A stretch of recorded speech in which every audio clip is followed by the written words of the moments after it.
Salut tout le monde. Le 28 mai 1940, alors que la Belgique est envahie par l'Allemagne nazie, le roi Léopold III prend une décision qui marquera à jamais son règne. Il signe la reddition de l'armée belge sans consulter officiellement son gouvernement. Pour ses partisans, il s'agit d'un acte de réalisme face à une défaite inévitable. Pour ses détracteurs, c'est une trahison envers son peuple et ses alliés. Mais où se situe la vérité ? Léopold III a-t-il réellement trahi les Belges ou a-t-il été victime des circonstances ? Lorsque la guerre éclate en septembre 1939, la Belgique proclame sa neutralité, espérant ainsi éviter un nouveau carnage comme en 1914 à 1918. Léopold III, soucieux de préserver son pays, adopte une position prudente, mais il sait que cette neutralité est fragile. Le 10 mai 1940, l'armée allemande lance son offensive contre la Belgique, les Pays-Bas et la France. En quelques jours, les forces belges sont submergées par la Blitzkrieg et se replient précipitamment vers l'ouest. Léopold III, qui commande personnellement l'armée, assiste impuissant à la débâcle. Le 26 mai, la situation devient critique. Les troupes britanniques et françaises, encerclées à Dunkerque, amorcent leur évacuation, laissant les Belges seuls face à l'ennemi. 2 jours plus tard, sans prévenir son gouvernement réfugié en France, Léopold signe la reddition. Pour de nombreux responsables politiques, c'est une gifle, le roi abandonne la lutte alors que la guerre continue. Après la reddition, Léopold III refuse de suivre son gouvernement en exil et choisit de rester en Belgique sous l'occupation allemande. Officiellement, il est prisonnier de guerre, détenu au château de Laeken. Mais son attitude intrigue.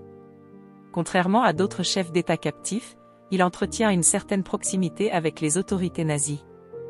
Son refus de condamner la politique allemande, son maintien à la tête du pays et certains gestes controversés nourrissent les soupçons. L'une des polémiques majeures concerne sa rencontre avec Hitler, le 19 novembre 1940. Lors de cette entrevue secrète à Berchtesgaden, Léopold III demande de meilleures conditions de vie pour les Belges et la libération de prisonniers. Mais il n'évoque ni la résistance ni la souveraineté de la Belgique. Cette attitude est interprétée par certains comme un geste de collaboration passive. D'autres, au contraire, y voient une tentative habile de négociation dans un contexte extrêmement difficile.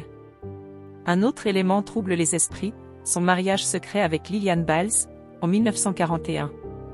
Alors que les Belges souffrent sous l'occupation, cette union est perçue comme une insulte par ceux qui attendent de leur roi un symbole de résistance.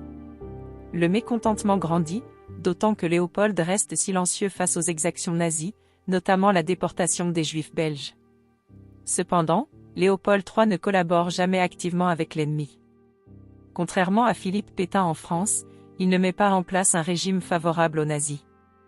Mieux encore, lorsqu'Hitler lui propose de gouverner une Belgique vassalisée, il refuse catégoriquement. Cette attitude ambiguë ni résistance, ni collaboration ouverte alimente le débat encore aujourd'hui.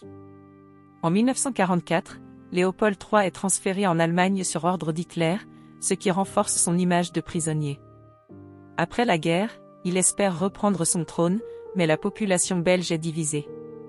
Entre-temps, son frère, le prince Charles, a assuré la régence et un climat de défiance s'est installé.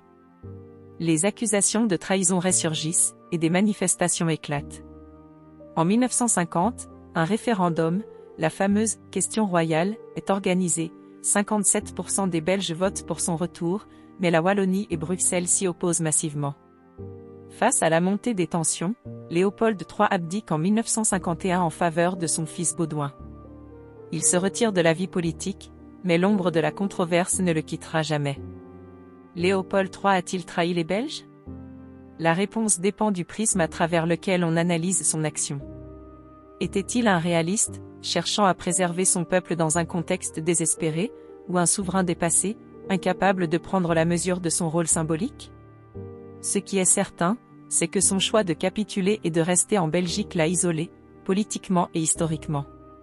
Contrairement à son père Albert Ier, héros de la Première Guerre mondiale, il est resté une figure controversée, entre incompréhension et rejet. Et vous, qu'en pensez-vous ?